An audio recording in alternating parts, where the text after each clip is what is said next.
할렐루야.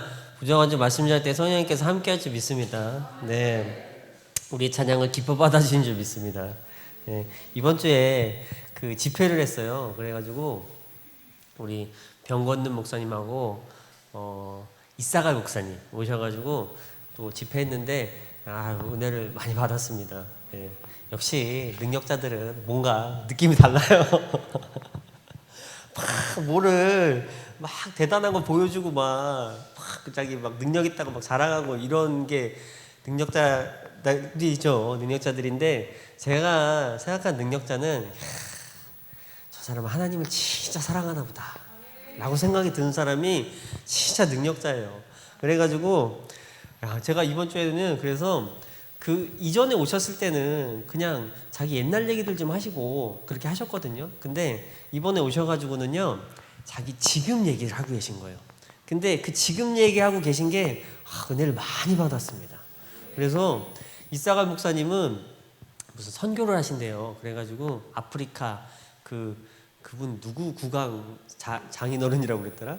부룬디 공화국인가? 거기 이제 그분이랑 같이 오셔가지고 어쨌든 아프리카 선교를 하고 계신가 봐요. 근데 그 선교를 하는데 자기 재산도 다 팔고 집도 팔고 차도 팔고 저기 아무것도 없대요. 네, 그리고 심지어 그걸 해야 돼가지고 빚도 갖고 오고 그래서 이번에도 빚을 1억을 지셨다고 선교해야 돼가지고 이 지금 6천만 원밖에 있던 거 가서 다 쓰고 또 1억을 빌려놓으라고. 근데 그것도 아내가 빌려왔대요. 네. 그래서 부창부수라고 그러죠. 네. 그 아내 그 남편 그래가지고 그 아내가 빌려왔다고 그러면서 뭐 걱정이 있으신지 없으신지 뭐 속에는 왠지 걱정이 있어 보이시는데 겉으로 드러나는 것은 하나님 진짜 사랑하는구나. 네. 내가 내 삶을 던지지 않고 어떻게 하나님에 대한 사랑을 입증하겠어요. 예수님께서 우리에게 생명을 주시고 생명을 주신 것만 아니고 나한테 생명을 요구하셨어요. 자기 생명을 지고 자기 십자가를 지고 자기를 따라오라고 그러셨어요. 근데 그 십자가를 지는 데는 내가 내 생명을 같이 갖고 가지 않는 이상 십자가를 질 수 자체가 없어요. 그거 어떻게 지겠어요? 우리 여기 주일학교 뭐 한다고 그래가지고 십자가 큰 걸 만들었어요. 저랑 승근이랑. 승근이가 그거를 3번인가 4번인가 거기 언덕 왔다 갔다 하면서 힘들었다고 그러더라고. 근데 그 십자가를 그렇게 조그만 십자가 몇 번 왔다 갔다 하는 것도 그렇게 힘들단 말이에요. 근데 평생에 그거보다 더 큰 십자가를 내가 지고 예수님을 따라간다는 것은 내가 내 생명 안 걸고 못 따라가요. 그래가지고 그 목사님을 보고 저분은 옛날부터 참 대단한 목사님이라고 생각했는데 오늘 보니까 참 보배 같은 분이네 라는 생각이 들었어요. 그리고 두 번째 이제 이분은 혹시 그 영화 아세요? 제가 예전에 봤던 영화인데 그 주성치 나오는 영화예요. 막 이렇게 빈민촌에서 막 이렇게 그 주성치가 쿵푸어슬인가? 혹시 그런 영화 보셨어요? 쿵푸어슬이라는 영화가 있어요. 근데 거기 가보면 그 중국에 아주 뭐 중국 비슷한 이런 큰 건물이 있는데 거기에 이제 빈민촌인 거예요. 그래가지고 가난한 사람들이 다 거기 몰려 살아요. 근데 그 가난한 사람들이 실제로는 쿵푸 은등 고수들인 거예요. 그래가지고 빈민촌에 사는데 막 이렇게 코딱지 파면서 시레파 따딱 끌면서 왔다 갔다 하면서 막 장풍 쏘고 사람 모가지를 막 날리고 막 이런 사람들이 거기 다 숨어 있는 거예요. 근데 이제 악당 세력들이 거기를 막 이제 어떻게 좀 해보려고 그러다가 결국 쿵푸 고수들한테 밀려가지고 완전 싹 이제 멸망한다 뭐 그런 내용이었던 것 같아요. 근데 그런데 이렇게 지나가다가 다 고수들이 숨어 있는 거예요. 여기 앞에 가면 그 붕어빵집 하나 생겼더라고요. 그래서 그냥 가서 이렇게 붕어빵 사 먹는데 가서 얼굴 딱 보니까 병건는 목사님이 계시고 막 그런 거죠. 길 지나가다가 다코야끼 하나 사 먹었는데 병건는 목사님이 거기서 다코야끼 굽고 계신 거예요. 그래서 나름 충격받았어요. 왜냐면 제가 지금 처해져 있는 삶에 대해서 아버지가 제가 저번 주에 좀 많이 힘들었잖아요. 그래가지고 제가 고백도 좀 드렸는데 제가 저번 주에 많이 힘들어가지고 눌려가지고 막 일어날 수가 없는 거예요. 그래서 그랬는데 그에 대한 해답을요 아버지가 실제 본보기로 갖다 주셨어요. 이봐 하나님은 이런 식으로 사랑하는 거야. 그런 거 고민할 필요도 없어. 그분이 왜 거기서 다코야끼 굽는지를 자기 얘기를 하시는 거예요. 여기서 한 달에 다코야끼를 뭐 한 판에 구우면 얼마고, 제가 PPT실에서 들어가지고 여기가 이상하게 좀 잘 안 들려요. 그래서 이게 얼레벌레 좀 들리긴 들었는데, 막 이게 한 판에 얼마 구우면 얼마인데 그걸 해가지고 팔면 한 달에 한 350쯤 버신대요. 근데 자기가 그걸 350만 원을 벌어야 되는 이유는 다른 이유가 아니고 성교비 보내야 된대요. 자기가 교회를 세우는 뭐 외국의 교회들이 있는데 그 교회를 세워야 되기 때문에 거기서 다코야끼 굽고 계신대요. 네. 머릿속에 사실은 살짝 좀 충격을 받았습니다. 제가 저번 주에 설교하면서 제가 마음에 좀 고통이 많이 들어왔다. 왜 도대체 이렇게 돈 다 벌어가지고 다 교회 빚 갚아야 되고, 이제 모자라면 이제 저도 나가야 될 판이잖아요. 근데 나가려니까 뭐 걸리는 것도 많고, 그래서 이거 수업을 빨리 이제 계시록만 하면 되니까 빨리빨리 마무리 해놓고 어떻게 좀 해봐야 되겠다 하는데, 대신 마음이 고통스러운 거예요. 내가 나가서 돈 버는 게 뭐 고통스럽겠어요. 근데 이제 나는 안 나가고 있고, 이제 윤희만 나가서 일하고 있잖아요. 그게 이제 마음속에 더 막 짐이 막 큰 거예요. 막 내 마음속에 좀 미안한 것도 있고, 그래가지고 이제 마음이 내심 고통스럽고 있는데 그 목사님들이 오신 거예요. 하필 또 마침 그 시간에 오셔가지고 나 들으라고 하시는 거지. 야, 하나님의 교회를 섬기는 데는 네 목숨을 걸고 섬기는 거야. 네 사명을 네가 짊어지는 데는 네 목숨 걸고 짊어지는 거야. 그게 아깝고 뭐 어쩌고 저쩌고 뭐가 기분이 상하고 마음이 상하고 그게 중요한 게 아니야. 그게 네 생명이야. 그리고 자신의 생명을 따라가는 사람들 내가 본보기 한번 보여줄게. 두 목사님. 그래서 그 변 목사님이 자신이 회개를 하시는 거예요. 그런데 회개를 하시면서 제가 볼 때는 하나님이 그 변 목사님을 크게 사랑하시는 것 같아요. 왜냐하면 제가 사랑한다고 느꼈다는 건 그 변 목사님이 옛날에 막 큰 능력을 가지고 막 병자도 많이 고치고 말씀 능력도 가지고 그래가지고 연봉이 12억이셨대요. 그러니까 일주일에 집회를 한두 번씩 다니신대요. 갈 때마다 1,000만 원에서 1,500만 원 사이, 뭐 제일 많이 받아본 게 뭐 8,000 얼마씩 받고 막 이러시면서 1년에 한 12억씩 버셨대요. 그래가지고 능력이 있으니까 그만큼 받는 거잖아요. 그래가지고 왔다 갔다 하시면서 이렇게 버시고 이렇게 하시다가 제가 그분을 진짜 사랑한다고 느낀 거는 그분을 회개시켜 주신 거예요. 아버지가 고난을 주신 거예요. 그래가지고 고난을 막 주셔가지고 그분이 회개를 하신 거예요. 하나님 얼마나 사랑하십니까? 여기 계신 여러분들도 아버지께서 크게 사랑하는 줄 믿으시기 바랍니다. 이곳은 있잖아요. 금식기도원은 뭐 하는 곳이냐면 기어이 잡아다 회개시키는 곳이에요. 그래가지고 붙어 있으면 무조건 다 회개합니다. 회개하기 싫은 사람 다 도망가요. 그리고 근데 붙어 있으면 아버지가 무조건 은혜 내려서 회개를 시켜주세요. 아버지가 나한테 지극히 내린 은혜는 뭐 돈 주고 건강 주고 이런 것은 작은 은혜예요. 아버지가 원하면 얼마든지 주세요. 근데 그 작은 은혜 말고 정말 큰 은혜는 뭐냐? 아버지가 우리에게 회개함을 주시는 거예요. 근데 그 목사님의 회개도 회개인데 그 목사님의 그 회개하신 내용이 사실은 제가 좀 감명을 많이 받았습니다. 회개하신 내용이 뭐였느냐? 내가 이렇게 크게 능력을 나타냈어. 아버지가 나한테 이렇게 큰 능력을 줬어. 근데 결국은 내가 이 큰 능력을 가지고 내가 예수님하고 그 사람을 중매해 준 게 아니고 그 사람들이 나를 바라보게 했어. 병을 막 고쳐주고 신나서 고쳐주고 돈도 열심히 벌었어. 근데 그 사람들이 예수를 안 믿는데도 병 고치러 와. 예수 안 믿는데도 날 찾아와. 예수는 안 믿고 날 와. 예수는 개판으로 믿고 병 고치러 찾아오고, 예수님 개판으로 믿고 설교 들으러 찾아오고, 예수님 개판으로 믿고 날 보러 와. 예수님이 없어요. 그 사이에 내가 있는 거예요. 나를 보러 와요. 예수님의 영광을 내가 드러냈어요. 그래가지고 그걸 회개하시더라고요. 그래서 저분은 하나님이 크게 사랑하시나 보다. 저런 걸 깨닫게 하시고 저런 걸 보게 하시고 저런 걸 알게 하시다니. 그래서 우리가 예수님과 나 사이에는요 누가 없습니다. 내가 예수님 안에 그냥 혼자 서 있어요. 그리고 나한테 예수님을 전해준 중매자가 있어요. 중매자는 뭐 하는 사람이냐면, 중매쟁이들은 결혼시키는 사람이잖아요. 그래가지고 남자와 여자를 둘이 소개시켜줘서 만나게 해줘요. 만나고 나서 이 사람들이 둘이 잘 돼서 결혼을 했다. 그러면 그 사람의 임무는 끝났어요. 그 사람의 임무는 거기서 끝이에요. 예수님과 만나게 해주고 내가 좀 그 사람들 이끌어가고 끊임없이 예수님과 만날 수 있는 사람들을 계속 중매해주고 훈련도 시켜주고 그분의 역할일 뿐이에요. 그리고 본질적은 어떻게 돼야 되냐? 나와 예수님과의 관계가 온전하게 되고 내가 예수님을 직접 만나는 거예요. 중간에 그 누구도 없어요. 그냥 사용받는 사람들일 뿐인 거예요. 근데 자기가 마치 예수님의 일을 대행하면서 내가 예수님이 된 것처럼 말이에요. 그렇게 했다. 그래서 그걸 회개하시더라고. 참 감명받았습니다. 그리고 우리 삶도 돌아봤어요. 여기서 사실 우리가 이건요, 우리가 다 깨달았는지 저만 깨달았는지 모르겠어요. 제가 이거 이번에 이제 은혜 숙소 이제 보내면서 여러 가지 깨달은 게 있는데 그중 하나가 우리가 중간에서 원장님을 그렇게 만들었어요.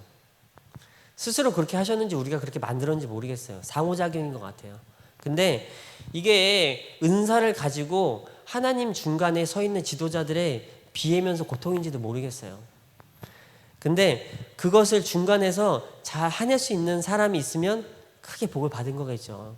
제가 보니까 우리가 원장님이 소망을 주면 막 소망이 넘치고 원장님이 뭔가 기분이 좋은 것 같으면 왠지 기쁘고 원장님이 뭔가 이상한 일을 또 시작하면 다 욕하느라 바쁘고 원장님이 뭔가 이상한 말 하면 자기 사명 버리고 다 떠나고 이런 일을 무수히 반복하면서 봤어요. 이제까지.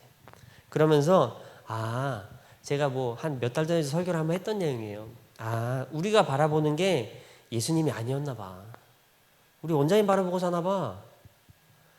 예수님이 아니야. 사명은 예수님이 줬어요. 근데 원장님하고 문제 생기면 다 도망가요. 원장님이 이상한 일 하면 가버려요. 원장님이 이상한 말 하면 손가락질하고 가버려요. 근데 그 사람이 그 전에 뭐라고 했느냐? 나는 주의종을 하겠습니다. 나는 내 사명을 알았습니다. 아버지께 순종하고 꿈관상도 하고 신부도 하고 여기서 제사장도 되고 다 하고 아버지 뜻에 순종하고 교회 개척도 하고 다 하겠습니다 했던 사람들이 원장님과 관계가 틀어지면 다 가버리는 거예요. 물론 이해는 합니다. 누구나 사람은 다 그래요. 어쩔 수가 없어요. 근데 아직 예수님을 못 만난 거예요. 근데 실제로 원장님을 통해서 예수님을 만나고 내가 내 사명을 알았더라면 과연 결과가 똑같았을까? 아직 예수님을 만나기 전이었구나. 우리가 원장님만 바라보고 살았구나. 아직도 그리스도의 초보구나. 아직도 어린아이 같아. 예수님의 양육을 받는 어린아이가 아니라 아직도 사람의 양육을 받아야 되는 어린아이 같은 마음과 심정과 생각으로 아직도 살고 있는 거예요. 그래서 저도 이번에 느꼈어요. 뭐냐면 수업을 듣는데 원장님은 항상 소망을 던지시잖아요. 기분이 찜찜한데 내가 원장님이 앞에서 막 소망 주고 이런 얘기를 들으면서 기분이 또 상쾌해져서 나가는 거예요. 나쁜 일은 아니잖아요. 좋아요. 사람한테 소망을 준다는 건. 근데 받아들인 내 입장에서 그러네. 내가 왜 사람 말에 휘둘리지? 그래. 내가 뭐 누구 말 듣고 소망을 가질 수도 있고 누구 말 듣고 좀 기분이 나쁠 수도 있어. 내가 누구 말 듣고 좀 잘 될 수도 있고 잘할 수도 있고 누구 말 듣고 좀 낙심할 수도 있어. 뭐 사람은 살다 보면 다 그렇죠. 근데 그게 내 앞에 내 진로를 결정하진 않아요. 내 진로는 우리 예수님이 주신 사명에 결정하는 거예요. 근데 극한의 순간이 딱 다가오니까 아니더라고요. 제가 깊이 깨달았어요. 그리고 이제는 원장님 다 놓아드립시다. 그리고 원장님 뒤에 숨어 계신 우리 예수님 만납시다. 이제까지 예수님 원장님을 잘 쓰셨어요. 그리고 우리도 잘 훈련시켜 주시고 우리를 장성한 데 올리시려고 얼마나 고생하셨겠어요. 아버지가 처음에 이 베델을 세울 때부터 말씀하셨어요. 이 민족은 이제 장성할 때가 됐대요. 100년 전에 이미 예수님이 들어오셔가지고 많은 능력자들이 거쳐가고 많은 복음의 진리들과 많은 이론들과 많은 능력이 나타났기 때문에 이제는 장성할 때가 됐대요. 장성자는 어떻게 되느냐? 별거 없어요. 나와 예수님 중간에 사람이 없는 거예요. 사람 보고 더 이상 손가락질 안 하는 거예요. 그 사람도 예수님이 쓰시나 보다. 나도 예수님이 쓰시나 보다. 나도 예수님 직접 만날 거야. 그래가지고 아버지가 이렇게 꿈과 환상을 이슈화 시키시려는 거예요. 다 사람 통해서 만나요. 다 설교 통해서 만나요. 다 그 사람 은사 통해서 만나려고 그래요. 치유 은사 통해서, 말씀 은사 통해서, 무슨 은사 통해서, 섬기는 은사 통해서, 은사를 통해서만 만나려고 그래요. 그건 그 사람한테 주시는 선물인 것 뿐이에요. 내 선물은 따로 있어요, 나한테. 내 선물은 아버지가 나한테 벌써 줬어요. 그걸 가지고 우리 예수님을 따라가는 거예요. 목사를 따라가는 것도 아니고 누굴 따라가는 것도 아니에요. 내가 목사를 섬겨야 되는 이유는 예수님께서 나에게 목사를 섬기는 직분을 주시고 위치를 주셨기 때문이에요. 지금은 그 위치에 있을 때는 최선을 다해서 그렇게 하는 것이 예수님을 섬기는 거고요. 다른 위치에 가 있을 때는 거기서 또 어떻게 하든지 최선을 다해서 예수님을 따라가는 것이 나에게 주신 직분이란 말이에요. 그렇기 때문에 우리가 이제는 장성할 때가 됐습니다. 처음부터 우리나라가 장성해야 된다고 하셨어요. 그리고 극심한 진통이 있을 거라고 하셨어요. 너희가 극심한 싸움을 싸워야 된다고 하셨어요. 전쟁 아니겠어요? 목사님들 대단하잖아요. 제가 뭐 목사님들 욕하는 건 아니지만 목사님들 대단해요. 목사님들 대단한데 신학교에는 아주 중요한 순기능이 있고 역기능이 있어요. 네. 순기능은 뭐냐? 야, 주의종들이 신학교 딱 갔다 오면 기본적으로 마인드가 그래, 난 주의종이야 하고 내가 이제 주의 일을 해야 되나 보다. 다 이렇게 체념하고 나와요. 그래서 평생 주의 일을 합니다. 그리고 말씀을 잘 배워갖고 나와요. 그래서 어떻게 해서든지 성경을 가지고 말씀을 해가지고 열심히 하려고 애를 씁니다. 근데 그 순기능 사이에 숨을 안 좋은 현상이 하나 생겼어요. 그게 뭐냐면 주의종이면 주의종일수록 목사면 목사, 전도사면 전도사일수록 굉장히 비겁한 일들을 많이 해요. 뭐가 비겁하냐면 회개하세요. 순종하세요. 두 가지잖아요. 회개하세요. 순종하세요. 이 두 가지 안에 만약에 자신의 뜻과 이게 안 맞잖아요. 그러면 성경 뒤에 그리고 자기가 배운 신학 뒤에 숨어버려요. 회개하고 순종해야 되는 건 당연한 거예요. 그리고 우리가 우리 사명을 짊어지고 예수님을 따라가는 데 있어서 아주 필수적인 겁니다. 이거 없이는 누구도 생명과 가질 수가 없어요. 근데 그거가 나한테 떨어졌는데 뭔가 내 뜻과 안 맞으면 자기가 갖고 있던 신학이나 아니면 자기가 그렇게 주창하는 말씀 뒤에 딱 숨어버린다고요. 제가 이거는 뭐 누구를 비난하려고 드리는 말씀이 아니에요. 안타까운 그 흐름에 대해서 얘기하고 있는 거예요.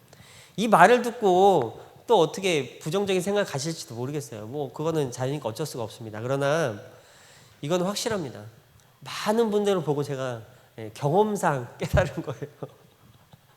그래서 만약에 나한테 뭔가 다가오는 회개나 순종이 있으면 내가 그 뒤에 숨을 것이 아니에요. 여기는 완전히 개혁을 해야 된다고 하셨어요. 그래가지고 아버지가 뭐라고 그러셨냐면 지금 있는 이 하나님을 섬기는 체계가 변해야 된다고 하셨어요. 그리고 아주 극심한 진통이 있을 거라고 하셨어요. 그리고 내가 너희를 선택해가지고 결국 그 일을 해내겠다고 하셨어요. 그러면 결국 싸움은 누가 싸워야 되느냐? 우리가 싸워야 되는 거예요. 뭐에 맞서서 싸워야 되느냐? 그게 중요한 거잖아요. 영적인 세계를 죽이고 있는 이 어떤 사상이나 어떤 교단이나 어떤 교회 안에 어떤 세력들과 싸워야 되는 거예요. 근데 이게 다수가 아니고 소수예요. 아니, 소수가 아니고 다수예요. 영적인 자들이 항상 소수예요. 육적인 자들이 항상 다수란 말이에요. 그래가지고 이제는 아주 시스템적으로 영을 죽이려고 그래요. 제가 지나가다가 어떤 목사님 설교를 들었어요. 근데 그 목사님이 와서 하시는 말씀이 그런 거예요. 설교 시간에 올라와가지고 누군가 자기 이제 교회에 있는 성도가 자기한테 그 꿈에 대해서 계속 얘기를 했나 봐요. 그분이 꿈을 잘 꾸시나 봐요. 그래가지고 꿈에 대해서 계속 질문을 했나 봐요. 그랬더니 그 목사님이 설교에 올라가셔가지고 뭐라고 하시냐면 그 앞에 자꾸 자기한테 꿈 얘기하는 그 성도한테 제가 그 성도님한테 권면을 드리지만 하나님한테 기도를 하세요. 아버지, 나한테는 앞으로 꿈을 주지 마세요. 그리고 꿈하고 하나님과 대화하지 않게 하세요. 그리고 오로지 말씀만 갖게 하세요. 라고 얘기를 하는 거예요. 어떤 사람이 들으면 굉장히 아멘할 얘기인지도 모르겠어요. 근데 하나님은 항상 곁에 두고 어떻게 해서든지 순종하고 애쓰고 대화해 보려고 하는 우리 입장에서는 맥이 탁탁 빠지는 거예요. 살아계신 하나님과 만나기 축복드립니다. 꿈과 환상으로 만나시고 말씀 있다가 만나시고 내 삶에서 만나세요. 삶에서 만나니까 체험이라고 비하하지 마시고 삶에서 만나세요. 내가 내 생명을 가지고 있는 내가 삶에서 우리 예수님 안 만나잖아요. 언제 만나시는 거예요? 성경 읽다가 머릿속으로 깨달아지면 우리 예수님 만난 거예요? 성경만 읽으면 만나지는 거예요? 아니에요. 내가 삶에서 예수님이 원하신 대로 회개도 하고 예수님 원하시는 그 발걸음도 가고 나에게 맡겨진 사명이라면 밤새 다코야끼도 굽고 밤새 가서 환자들도 돌보고 밤새 가서 뭐도 해서라도 우리 예수님을 위해서라면 우리 예수님께서 나한테 맡겨주신 내 생명을 위한 거죠. 내 생명을 위해서라면 내가 기어이 교회도 지키고 내 삶도 지키고 내 가정도 지키는 게 나에게 주신 직분이 아니겠습니까? 그걸 위해서 예수님을 내 삶에서 만나는 거예요. 날마다 만나는 거예요. 아버지와 대화하는 거예요. 왜 꿈환상 갖고 자꾸 뭐라고 해요? 꿈환상이 우리가 알게 된 이유는 성경에 써 있어서 그래요.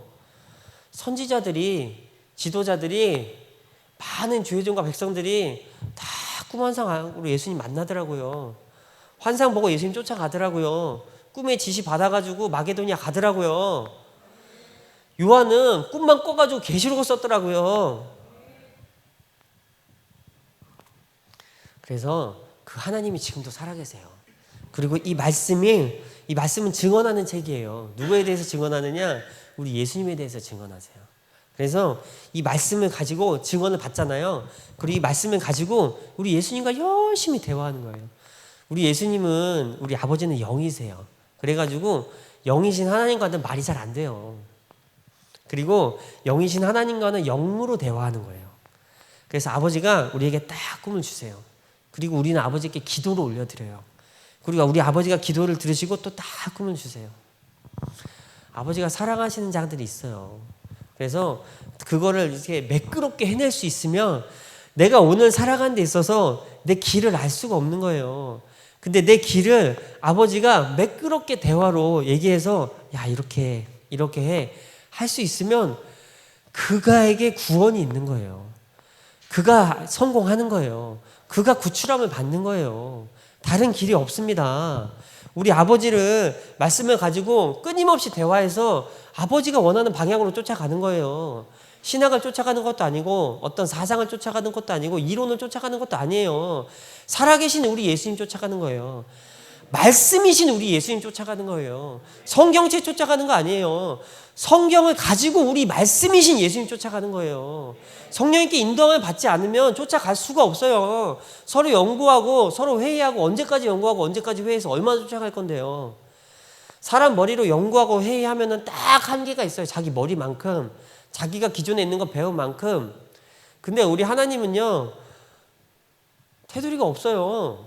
자기가 곧 법이에요. 뭐가 없어요. 제가 이번에 크게 깨진 게 뭐냐면 목사에 대한 거예요. 제가 목사잖아요. 목사는 도대체 뭘 해야 되는 사람인가? 목사는 뭘 해야 돼요 도대체? 목사는 하는 게 없어요. 그냥 시키는 거 하는 거예요. 네. 목사는 공부하는 직업도 아니에요. 목사는 그냥 일해가지고 월급 받는 그런 노동자도 아니에요. 목사는 그냥 아니에요. 은사만 나타내고 이런 사람 아니에요. 목사는 무조건 하나님이 시키는 일을 1번으로 하는 사람이에요. 아버지가 나한테 명령하시는 것을 1번으로 쫓아가는 사람이에요. 다른 게 아니에요. 그래가지고 목사는 뭘 해야 되지? 뭐 하고 아니야. 다 흩어. 머릿속에 다 흩어. 목사는 무조건 우리 예수님 쫓아간다. 아버지가 원하시니 무조건 한다. 사람들 모아서 무조건 교회 짓는다. 사람들 모아서 무조건 예배 드린다. 사람들 모아서 무조건 함께 순종한다. 사람들 모아서 무조건 아버지께로 끌고 간다. 그게 목사입니다. 무슨 일을 하든지 아버지가 그냥 시키는 일을 하면 돼요. 딱 정해져 있는 그런 게 아니에요. 아버지가 원하시는 시키시는 일을 그 일을 하는 거예요. 근데 내가 아버지가 원하는 게 뭔지 모르면 어떻게 우리 아버지를 따라갑니까? 물어보고 따라가셔야죠.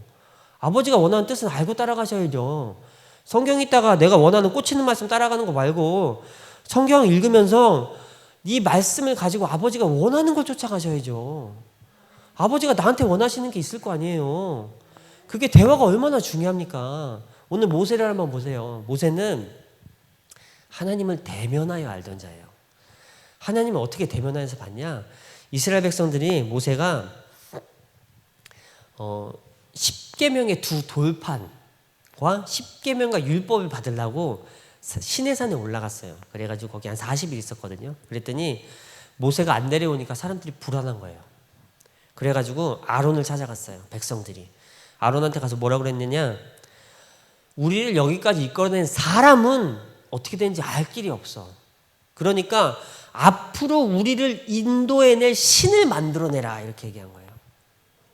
그래가지고 아론이 사람들의 등살에 못 이겨가지고 그들의 장신구로 이 금 부치들을 모아가지고 불에다가 넣어가지고 금송아지를 만들어줬어요. 기존에 자신들이 애굽에서 섬기던 신을 그대로 만들어줬어요. 그때 사람들이 그 앞에서 막 춤추고 난리가 났어요. 하나님 모세한테 빨리 내려가 봐. 지금 난리 났어. 내려가 봤더니 사람들이 난장판이네요. 그래가지고 돌판을 깨버렸어요. 율법의 의미가 없잖아요. 법이 의미가 없어요. 깨버렸어요. 깨버리고 혼났어. 이제 난리 났어. 레위인들이 막 사람들 3,000명 죽이고 막 피바다가 났어요. 그리고 나서의 일이 이제 33장이에요. 뭐라고 하셨느냐? 33장 1절 한번 보세요. 여호와께서 모세에게 이르시되 너는 내가 애굽 땅에서 인도하는 내 백성과 함께 여기를 떠나서 내가 아브라함과 이삭과 야곱에게 맹세하여 내 자손을 주기로 한 땅으로 올라가라. 내가 사자를 너보다 앞서 보내어 가나안 사람과 아모리 사람과 헷 사람과 브릿 사람과 히윗 사람과 여부 사람을 쫓아내고 너희를 적과 꿀이 흐르는 땅에 이르게 하려니와 나는 너희와 함께 올라가지 아니하리니 너희는 목이 고진 백성인즉 내가 길에서 너희를 진멸할까 염려함이라 하시니라. 같이 안 가시겠다는 거예요. 하나님이 같이 안 가시겠다는 거예요. 너희는 목이 고진 백성이야. 그렇게 원망하고 그렇게 불평하고 뭔 일만 있으면 원망하고 뭔 일만 있으면 불평하고 하나님께서 나를 거기서 구출해낸 거는 기억 못하고 생각 안 하고 그냥 이전에 살던 대로 돌아가게 해주세요. 이전에 살던 대로 돌아가게 해주세요. 살던 대로 살게 해주세요. 살던 대로 살게 해주세요. 그렇게 원망하고 불평하고 너희는 목이 고진 백성이야. 금송아까지 만들어서 너희는 목이 곧았어. 그래서 나 너희랑 같이 안 가. 니네끼리 가. 내가 니네 앞에 사자를 먼저 보내가지고 내가 일처리는 해놓게. 니네가 들어갈 수는 있어. 걱정하지 마. 들어갈 거야. 근데 어차피 니네 들어가서 거기서 음란할 거잖아. 우상숭배해서 할 거잖아. 아, 나 너희랑 같이 안 가. 니네 그냥 가서 살아. 내가 내 말에 의해서 약속을 지킬 테니까 가. 안녕. 이렇게 하신 거예요. 그때 모세가 뭐라 하냐면 백성이 뭐라고 하냐면 이 말씀을 듣고 4절이에요.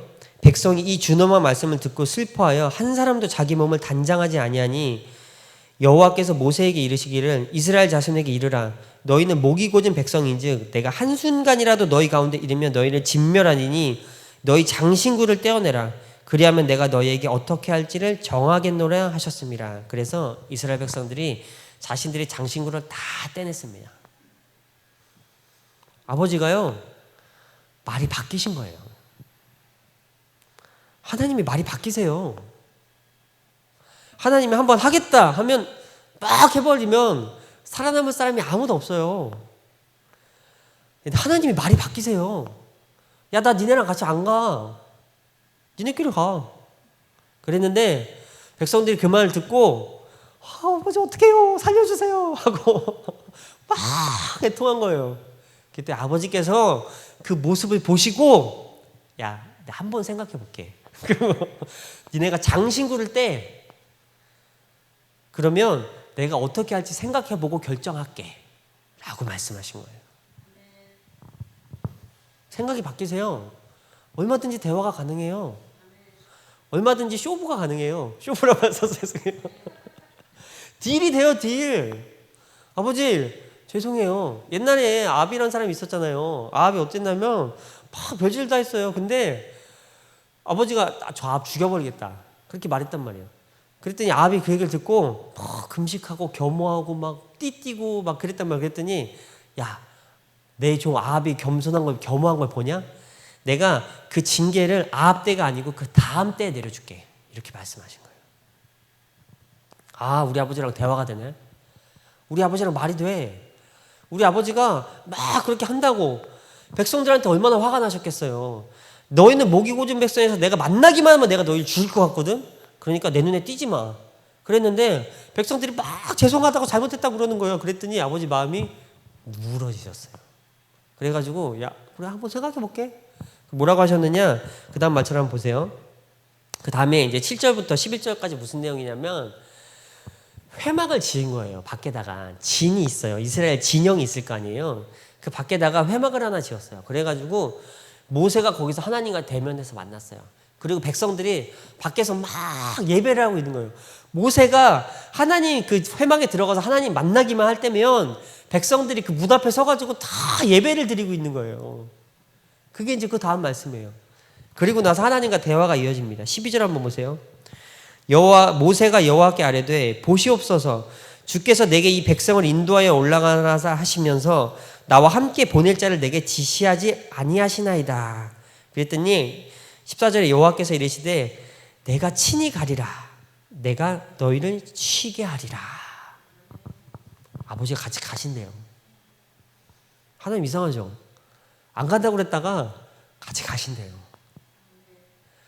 아버지가 우리의 일거수일투족을 보고 계세요. 그리고 하나님이 막 화를 내세요. 그러니까 이게 성경만 보고 글자로만 하나님을 배우잖아요. 글자로 배운 하나님은 살아계신 하나님을 만날 수 있는 가능성이 별로 없어요. 근데 우리가 이 성경을 가지고 우리 하나님과 대화를 해보잖아요. 그러면 하나님이 많이 이랬다 저랬다 하세요. 그래가지고 마치 사람이 자기 아버지와 대화한 같아요. 이게 우리 아버지세요, 이분이. 하나님은 우리 아버지세요. 그래가지고 사람이 자기 아버지와 대화함 같이 우리 하나님과 대화가 가능해요. 제가 우리 아들한테 우리 아들이 뭐 잘못했잖아요. 그러면 우리 다윗이가 그럼 막 화를 내가지고 야, 너 반드시 세대 맞는다 오늘. 빨리 나와. 막 나오잖아. 그러면은 애가 막 눈물이 벌써 그렁그렁해.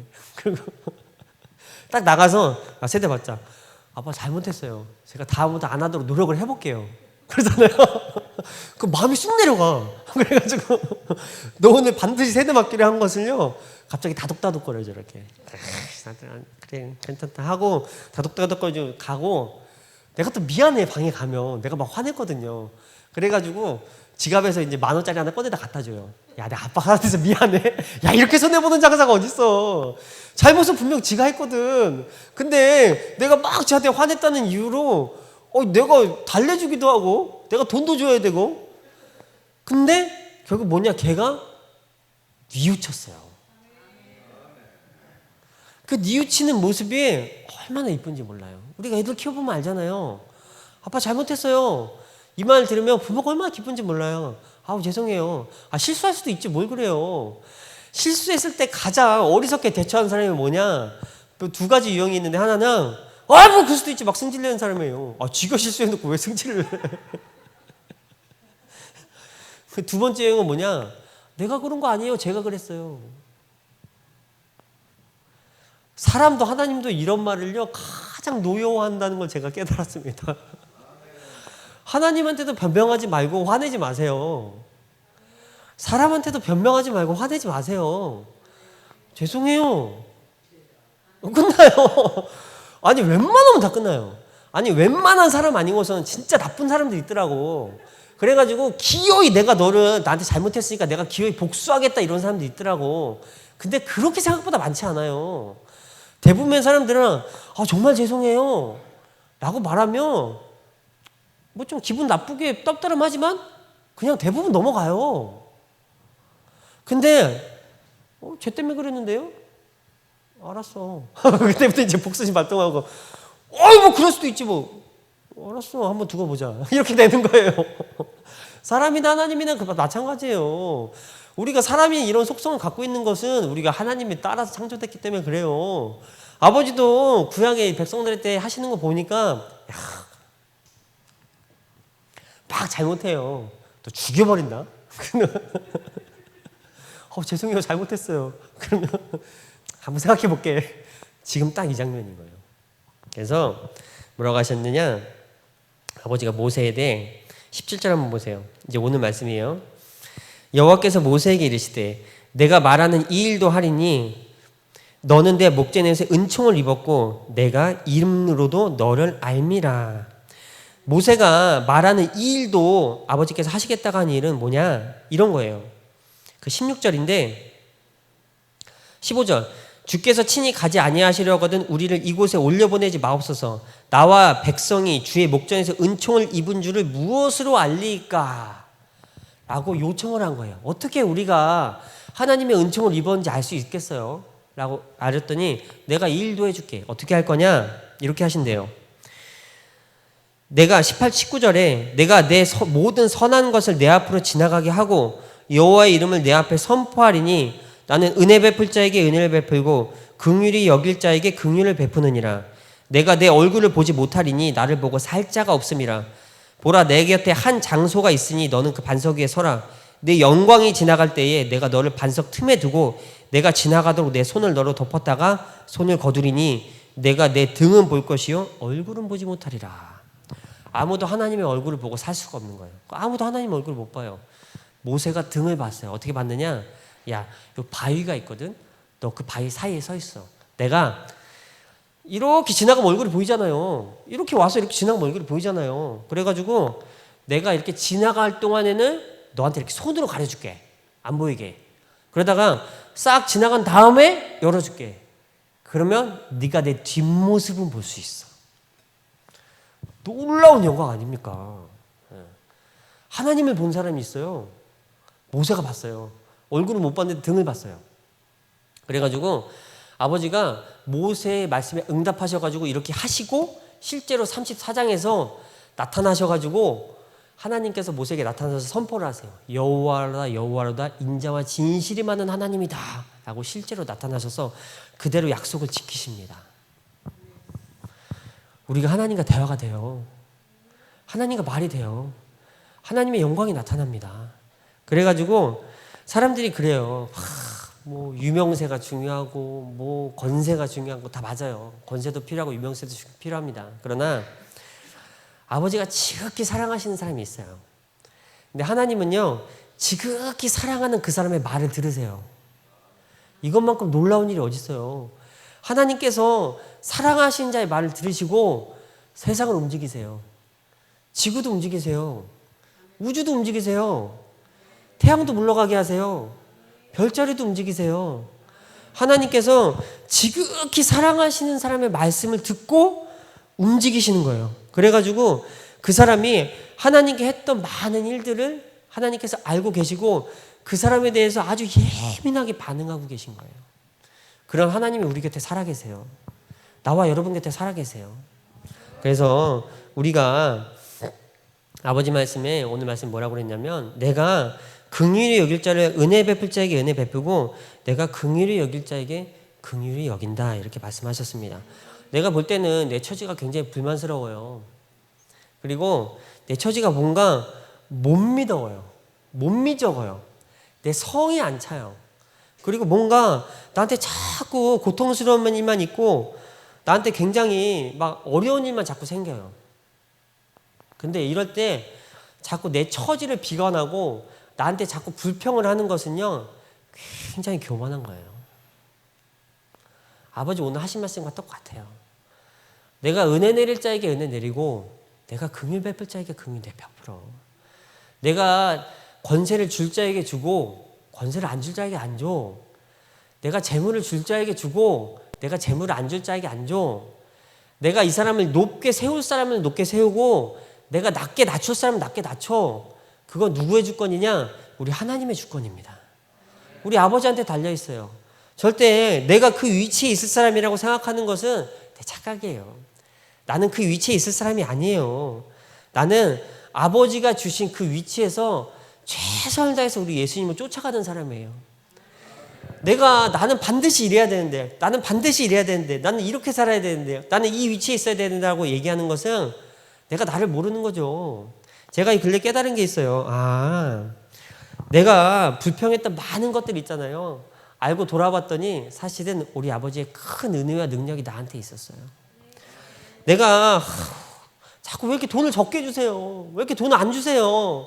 돈을 왜 이렇게 적게 주세요? 라고 막 불평을 했거든요. 근데 그건 불평거리가 아니었던 거예요. 왜냐? 아버지가 이런 상황을 통해서 우리한테 이제까지 믿음 잊지 않고 우리를 이렇게까지 이끌어 오신 우리 하나님의 큰 능력이 있었던 거예요. 우리를 이제까지 믿음을 잃지 않고 이제까지 끌어오지 않으셨으면 우리 믿음이 어디가 있겠어요? 그냥 뭐 돈이나 벌고 그냥 뭐나 하고 잘 되는 거나 쫓아다니고 그냥 폼나는 거나 쫓아다니고 되게 재밌어요. 뭐 하잖아요. 그러면 뭐 이렇게 허드렛 일 하세요. 그러면 사람들이 되게 싫어요. 근데 막 이렇게 약간 외향적인 사람들 말이에요.